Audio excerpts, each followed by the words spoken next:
Welcome sa ating YouTube channel. Maraming salamat po sa inyo. Maraming salamat po sa pagsuporta sa aking YouTube channel. Road to 1,000 pa lang po tayo. And maraming salamat po sa patuloy niyo pong panonood at pagsuporta po sa aking channel.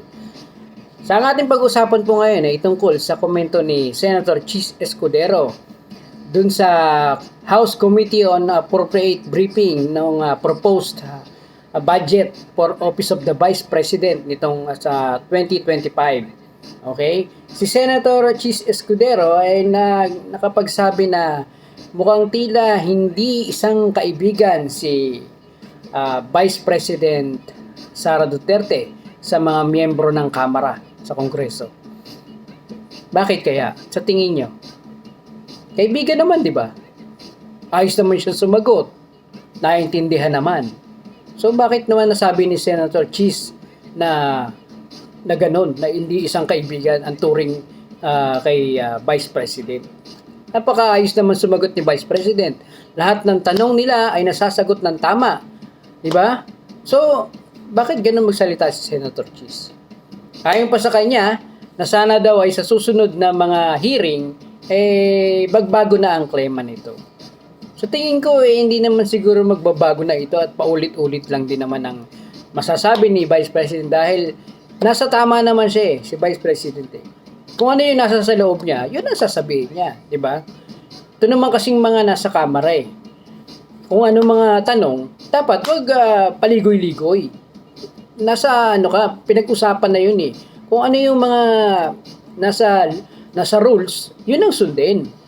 Dapat kung wag kang lilihis sa mga rules ang pinag-uusapan ni budget para for 2025. Babanata mo ng 2022, 23, 24. Ano yun? Hindi ganoon. Dapat 2025, meron nang naka-ready nga mga tanong at sagot para do sa budget na yun. At katulad niyan, di ba? Sumagot na nga si ex-president GMA. Di ba? Sabi na wag kayong wag niyong ilihis ang istorya at babaguhin nyo yung mga tanong, yung mga nung nakaraan uungkatin nyo. Hindi yun, hindi nang usapan. Mali yun. Diba? Tama naman si Vice President to, diba? Sangayon naman kayo, diba? Na lahat ng sinabi niya ay tama at talagang lahat ito ay nasa husgado na at talagang binibigyan ito ng tamang lugar para pag-usapan. Okay? So, si Senator Chis Escudero, ang ating Senate President, ay nagkomento ng ganyan na siya ay hindi daw isang kaibigan ang turing ng mga taga-kamara para kay VP Sara. Well, wala tayong magagawa dyan at wala tayong ibang masasabi dyan kundi wala. Yun lang. No? Kasi si Vice President yun may sarili naman siyang desisyon. May sarili siyang pag-iisip. At alam niya, abogado siya, alam niya kung anong sinasabi niya. Marami kasi mga tanong, baka magkamali ka ng sagot, magkamali ka ng sabi, tapos gawaan ka ng istorya. Isa rin yun sa mga iniingatan ng ating Vice President. Diba? Kaya, wag na nating bigyan pa ng iba pang kahulugan. Diba? Ang pinag-uusapan nila doon ay ang budget ng 2025. So, kailangan wag kayong lilis doon. Yun ang rules Pero, hindi ganun ang ginagawa ng mga kongresista sa Kamara. Ang ginagawa nila ay inuungkat pa yung nakaraan. Paulit-ulit na tanong na hindi naman related dun sa 2025 budget hearing. Kaya, wag nating bigyan ng maling impresyon ng ating Vice President. Nasa tama lang siya. At ginagawa niya lang kung ano yung nasa isip niya at kung ano yung tama. Okay? So, yan na lang po muna. Marami pa po mga issue at marami pa mga balita. Unti-untiin natin at ihimay-himayin natin yung mga susunod pa po mga issue. At yan po ang mga sumusunod na po kay Joby Espinido naman.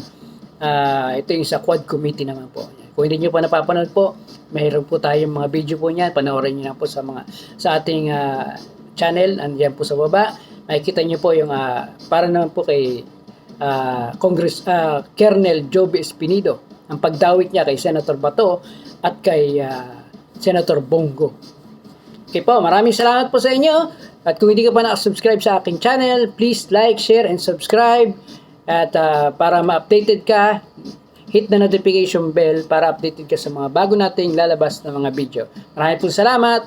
And po sa ating po mga nangangailangan po sa inyo, meron po tayong business, ang Brad's Air Conditioning po. Sa mga nangangailangan po ng mga aircon unit, spare parts po, lalo ngayon tag-init na.